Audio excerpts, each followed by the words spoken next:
دوستو جیسے جیسے آپ سمجھدار ہونے لگتے ہیں آپ کو یہ احساس ہوتا جاتا ہے کہ کچھ لوگ آپ کی خیریت جاننے کے لیے رابطہ نہیں کرتے، وہ تو صرف معلومات جمع کر رہے ہوتے ہیں، انہیں اس بات سے کوئی سروکار نہیں، کوئی دلچسپی نہیں ہوتی کہ آپ واقعی کیسے ہیں، بلکہ وہ تو یہ جاننا چاہتے ہیں کہ آپ زندگی میں کہاں کھڑے ہیں تاکہ موازنہ کر سکیں، باتیں بنا سکیں یا خاموشی سے مقابلہ کر سکیں۔ اسی لیے وقت کے ساتھ ساتھ انسان سمجھنے لگتا ہے کہ رازداری بھی ایک سکون ہے۔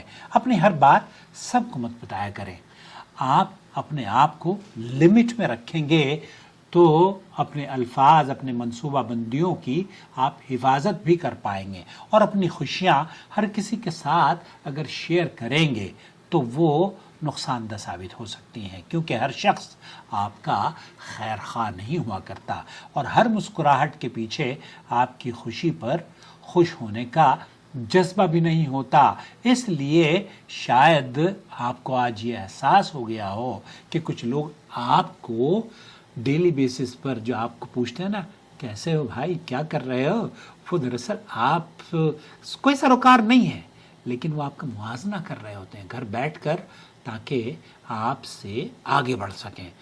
آپ کی اگر آپ کو ان کو دیکھنا ہو نا خوش، تو آپ انہیں اپنا غم کا جو پہلو ہے کہ میں تکلیف سے گزر رہا ہوں، یہ کر رہا ہوں، وہ کر رہا ہوں، تو وہ خوش ہو جائیں گے۔ اس لیے ہر چیز اس طرح سے اپنی خوشیوں کا، اپنی منصوبہ بندی کا اور اپنی دولت کا کسی کو سراغ نہ دیا کریں۔ جو اللہ تعالیٰ نے آپ کو دیا ہے، اللہ رب العالمین اس میں برکت عطا فرمائے، اور ہر شخص آپ سے جو جڑتا ہے، جو پیار کرتا ہے، وہ وفادار نہیں ہوتا۔